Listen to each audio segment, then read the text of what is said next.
CM Siddaramaiah ಅವರು ಇವತ್ತು ಬರೋಬ್ಬರಿ 3 ಗಂಟೆ 15 ನಿಮಿಷ ಬಜೆಟ್ ಅನ್ನ ಘೋಷಣೆ ಮಾಡಿದ್ದಾರೆ. ಆದ್ರೆ ಈ ಬಜೆಟ್ಗೆ ವಿರೋಧಗಳು ವ್ಯಕ್ತ ಆಗ್ತಾ ಇದೆ, ವಿಪಕ್ಷಗಳಿಂದ ವಿರೋಧ ವ್ಯಕ್ತ ಆಗ್ತಾ ಇದೆ. ಸಿಎಂ ಬಜೆಟ್ ಅನ್ನ ವಿರೋಧಿಸಿ ಹೀಗಾಗಿ ಬಿಜೆಪಿ ಜೆಡಿಎಸ್ ಪ್ರತಿಭಟನೆಯನ್ನ ನಡೆಸ್ತಾ ಇದೆ. ಸುಳ್ಳು ರಾಮಯ್ಯನಿಂದ ಬೋಗಸ್ ಬಜೆಟ್ ಅಂತ ಘೋಷಣೆಗಳನ್ನ ಕೂಗಲಾಗ್ತಾ ಇದೆ. ಏನಿಲ್ಲ ಬಜೆಟ್ ನಲ್ಲಿ ಏನಿಲ್ಲ ಅಂತ ಪ್ರತಿಭಟನೆಯಲ್ಲಿ ಘೋಷಣೆಗಳನ್ನ ಕೂಗ್ತಾ ಇದ್ದಾರೆ.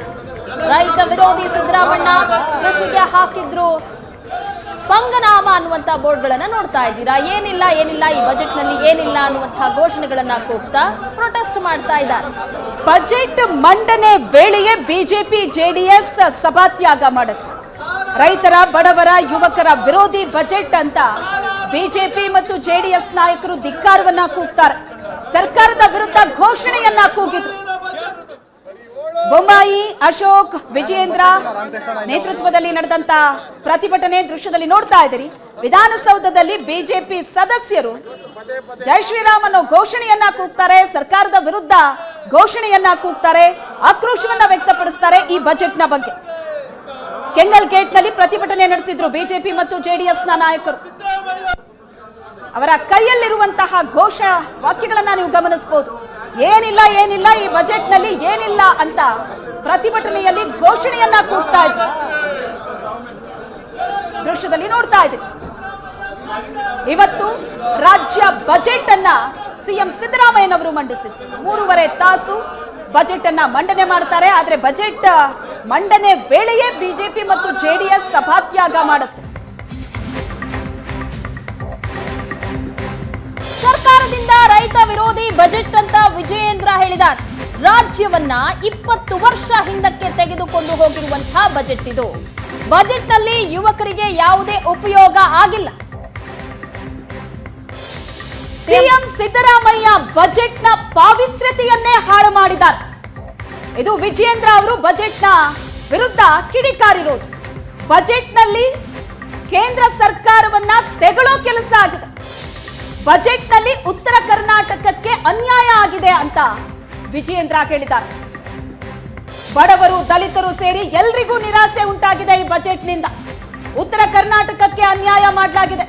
ಬರಗಾಲದಲ್ಲಿ ಯಾವುದೇ ಉಪಯೋಗ ಇಲ್ಲದ ಬಜೆಟ್ ರಾಜ್ಯ ಸರ್ಕಾರ ಮಂಡನೆ ಮಾಡಿದೆ ಅಂತ ಆಕ್ರೋಶವನ್ನ ವ್ಯಕ್ತಪಡಿಸಿದ್ರು ವಿಜಯೇಂದ್ರ.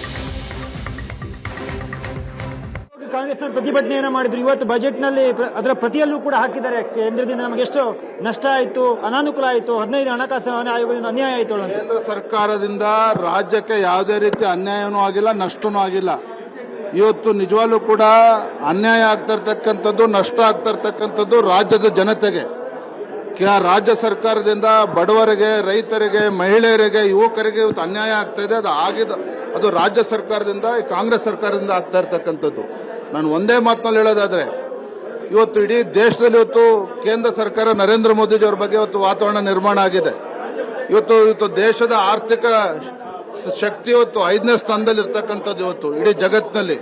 ಇಂಥ ಸಂದರ್ಭದಲ್ಲಿ ರಾಜ್ಯ ಸರ್ಕಾರ ಸಂಪೂರ್ಣವಾಗಿ ರಾಜ್ಯದ ಅಭಿವೃದ್ಧಿಯನ್ನ, ರಾಜ್ಯದ ಹಿತಾಸಕ್ತಿಯನ್ನ ಮರ್ತಿರ್ತಕ್ಕಂಥ ಮಾನ್ಯ ಮುಖ್ಯಮಂತ್ರಿಗಳು, ಕಾಂಗ್ರೆಸ್ ಸರ್ಕಾರ ನಿಜವಾಗ್ಲೂ ಕೂಡ ಜನರ ಪಾಲಿಗೆ ಬದುಕಿದ್ದು ಕೂಡ ಸತ್ತಂತೆ ರಾಜ್ಯ ಸರ್ಕಾರ. ಪ್ರತಿಭಟನೆ ಯಾಕೆ ಇವತ್ತು? ನಿಮ್ಮ ಆಕ್ಷೇಪ ಏನು ಈ ಬಜೆಟ್ ನಲ್ಲಿ? ಮೊದಲನೇದಾಗಿ ನೀವು ಬಜೆಟ್ ಪುಸ್ತಕನ ತೆಗೆದು ನೋಡಿ. ಇದು ರಾಜ್ಯದ ಅಭಿವೃದ್ಧಿಯ ಪೂರಕವಾಗಿ ಇದೆ ಅಂತೇಳಿ ಯಾರು ಕೂಡ ಹೇಳೋದಕ್ಕೆ ಸಾಧ್ಯ ಇಲ್ಲ. ಇವತ್ತು ರಾಜ್ಯದ ನೀವು ಬಜೆಟ್ ಪುಸ್ತಕವನ್ನು ಹಿಡ್ಕೊಳ್ಳಿ, ಕಾಂಗ್ರೆಸ್ ಪಕ್ಷದ ಪ್ರಣಾಳಿಕೆಯನ್ನು ಕೂಡ ನೀವು ಹಿಡ್ಕೊಳ್ಳಿ. ನುಡಿದಂತೆ ನಡೆದ ಸರ್ಕಾರ ಅಂತೇಳಿ ತಮ್ಮ ಬೆನ್ನನ್ನು ತಾವು ತಡ್ಕೊಳ್ತಕ್ಕಂಥ ಮಾನ್ಯ ಮುಖ್ಯಮಂತ್ರಿಗಳು, ಕಾಂಗ್ರೆಸ್ ಸರ್ಕಾರ ಇವತ್ತು ಏನೇನು ಬಜೆಟ್ ಅಲ್ಲಿ ಇವತ್ತು ಚುನಾವಣೆ ಸಂದರ್ಭದಲ್ಲಿ ಪ್ರಣಾಳಿಕೆಯಲ್ಲಿ ಘೋಷಣೆ ಮಾಡಿದ್ದಾರೆ, ಸಂಪೂರ್ಣವಾಗಿ ಮರೆತಿದ್ದಾರೆ. ಕೇವಲ ಚುನಾವಣೆ ಸಂದರ್ಭದಲ್ಲಿ ಚುನಾವಣೆ ಗಿಮಿಕ್ ಮಾಡಿಕೊಂಡು ಏನಾರ ಮಾಡಿ ಜನರ ಕಿವಿಗೆ ಹೂ ಮುಡಿಸ್ತಕ್ಕಂಥ ಪ್ರಯತ್ನ ಮಾಡಿದ್ದಾರೆ ಹೊರತು ಯಾವುದೇ ಕಾರಣಕ್ಕೂ ಕೂಡ ರಾಜ್ಯದ ಅಭಿವೃದ್ಧಿಯ ಪೂರ್ವಕವಾಗಿ ಬಜೆಟ್ ಇಲ್ಲ.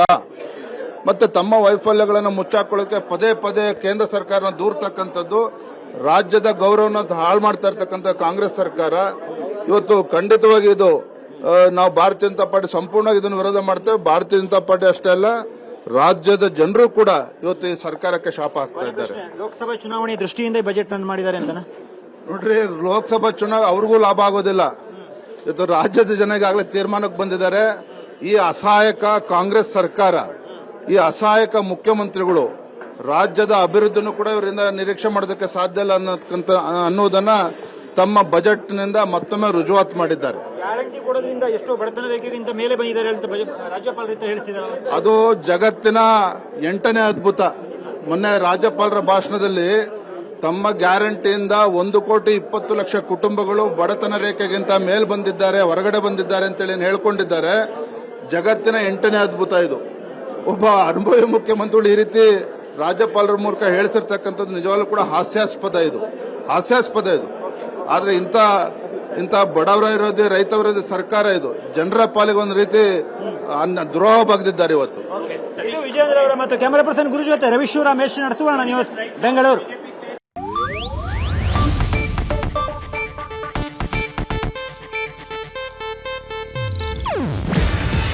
ಇದು ಏಷ್ಯಾನೆಟ್ ನ್ಯೂಸ್ ನೆಟ್ವರ್ಕ್ ಪ್ರಸ್ತುತಿ. ನೀವು ನೋಡ್ತಿದ್ದೀರಾ ಏಷ್ಯಾನೆಟ್ ಸುವರ್ಣ ನ್ಯೂಸ್.